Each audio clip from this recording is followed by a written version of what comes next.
Hi everyone, I am Hanyu Li, a fourth year PhD student from THUIR, Tsinghua University, and I am very honored to present our work. So cross-domain recommendation refers to the task of making personalized recommendations to users in a target domain by leveraging data from a different source domain. This approach is particularly useful when the data in the target domain is limited or sparse, as it allows for knowledge transfer from a related domain to improve recommendation performance. Usually, we do this by encoding user and item representations from different domains and transferring information among domains. On the right is a figure from a survey, which demonstrates different data settings categorized by the overlapping of users and items. In this work, we focus on the user overlap scenario. However, a significant challenge in the cross-domain recommendation is negative transfer problem.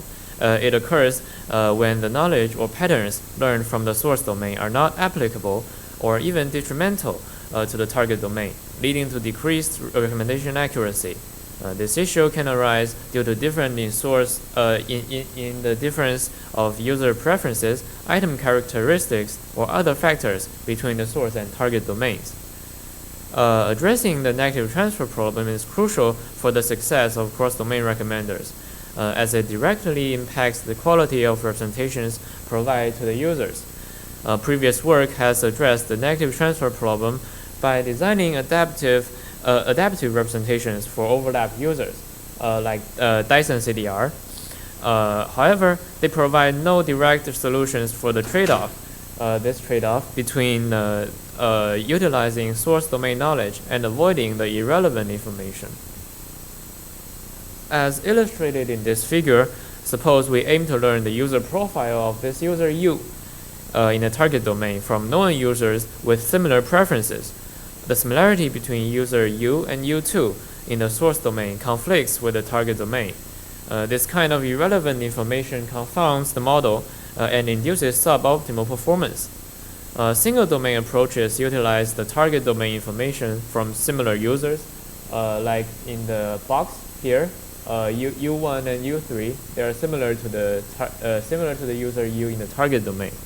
Most previous cross-domain approaches additionally consider source domain information from U1 and U2.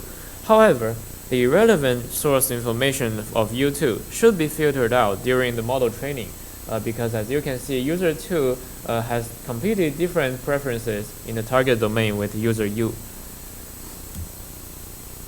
So now let me introduce the structure of our proposed CUT framework, which is Collaborative Information Regularized User Transform. In phase 1, target user similarity is learned and saved into a similarity matrix, A gamma, this user similarity matrix. So this is all of the results we need from phase 1.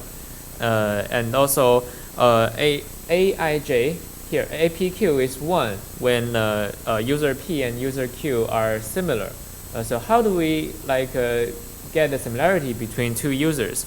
This matrix is binary rather than a continuous measure of similarity, because it is only an estimation of the collaborative relationship between users. An overly strict estimation would induce unnecessary or even erroneous constraints. Phi is the cosine similarity, and gamma is the similarity threshold as a hyperparameter. We have two approaches, so this one and this one, to acquire binary similarity between users, either from direct user behavior history or trained user embedding of the backbone model. We argue that the latter approach yields finer calibrated similarities between users, because it represents the exact collaborative relationship from the backbone model. The backbone model here, R1. Empirically, the user embedding trained by the backbone model on the target dataset consistently outperform the history-based similarity matrix across various cross-domain tasks, which will be discussed later in the experiment section. So after we get the similarity matrix from phase 1, we head into phase 2, where useful information are extracted from the source domain.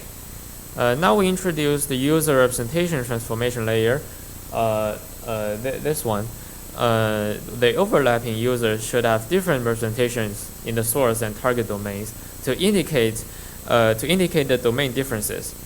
Also, these representations should be closely related for the sharing of information across domains. The user transformation layer is only activated when input users are from the target domain, which works as an identifier of the input data. It allows CUT framework to model different user behaviors across domains, while keeping useful domain shared knowledge of users. Okay, so now we introduce the last part of our model, which is the contrastive negative transfer regularization loss. This loss term further addresses the negative transfer issue with explicit constraints. It is based on the supervised contrastive learning mechanism, where intuitively the similar target users with high confidence will still be pulled together when the backbone model tries to fit the data from both domains. So here is the similar user pairs. These users are all from the target domain, and they are like in the similarity matrix. User I and user J, they are marked as similar users in the target domain. And here is all of the user pairs in one mini batch. So intuitively, we want to have the similar users to have similar representations for the backbone models when both domain data are fed into the model. So here the collaborative information of the target domain, it is regularized, and the source domain data induce knowledge, while the irrelevant information are filtered out. So finally, this is the training process. In target phase, we get the target user similarity matrix. It focuses on learning target user similarity relationships. And on the other hand, in the transfer phase, it is designed to transfer information from the source domain while avoiding negative transfer issues. We train a new set of backbone parameters on both domains. And here is the final loss term, which is the target term, the source term, and the contrastive loss term. Okay, so our experiments are performed in Amazon and Douban dataset. There is 3 pairs of different domains: clothes and sports, clothes and video, and music and movie. We do it back and forth, so it is 6 cross-domain tasks in total. The CUT framework is compared against the state-of-the-art cross-domain baselines, demonstrating its effectiveness in improving recommendation performance across various tasks.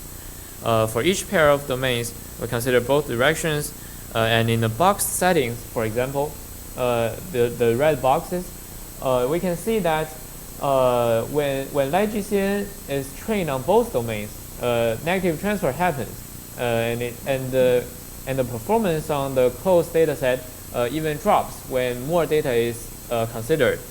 And also in the Douban dataset, we can see that both MF and Weizhi have occurred this issue. But on the other hand, our CUT framework significantly outperforms the corresponding single domain backbone trained on both domains, and also these cross-domain methods. And we can see that CUT can precisely identify useful source knowledge based on the target user similarity. And also, we perform some analytic experiments. For example, we focus on the model performance on sparse target domain data. This is under the sparse target domain data is sampled with different sampling ratios like this. So when the sampling ratio is 10%, it is the most sparse scenario in this case, and we can see that even in the worst case, also so the orange one is our performance, and the blue one is the best baseline unit CDR, and this line is the Weizhi trained on both domains. And we can see that even in the worst case, our regularization term does not degrade the target domain performance. The reason is that sparse target training dataset belongs to the same distribution as the test set. So the derived target user similarity relationship will be less informative, but it is still unbiased. Okay, so here is a case study on Amazon clothes and sports. We pick two users, U1 and U2. They're similar in the source domain, but they're different in the target domain. In the training history, U1 and U2 share similar interests in the source domain, and their preference in the target domain is very different. The strongest cross-domain baseline unit CDR transfer the user similarity in the source domain to the target domain, so that we can see that here is the training history of the source domain. This line is the training history of the target domain. And the ground truth, it is more like the target domain training history. These two users are not at all similar. And also we can see that the given results from the unit CDR, it inherits the source domain user similarity. And it performs well for user 1, maybe because user 1 has more data, but we can see that in user 2, the preference is drifted away and be pulled to be like user 1. But for our model, we can keep the target user similarities from being affected by the irrelevant source domain user collaborative information. Okay, so here is a few takeaways. First, our CUS framework is a lightweight cross-domain framework for any single domain models, where there is no need to modify the model structure nor the loss term. And also, we provide a new perspective on negative transfer problem, which is the distortion of user similarity, and we induces explicit constraints to keep the user relationships in the target domain while inducing the useful knowledge from the source domain. And also, we perform extensive experiments and outperforms SOTA single and cross-domain baselines on 3 pairs of domains. And here is my email, and welcome for any further questions. And the source code is attached to the paper. Thank you very much.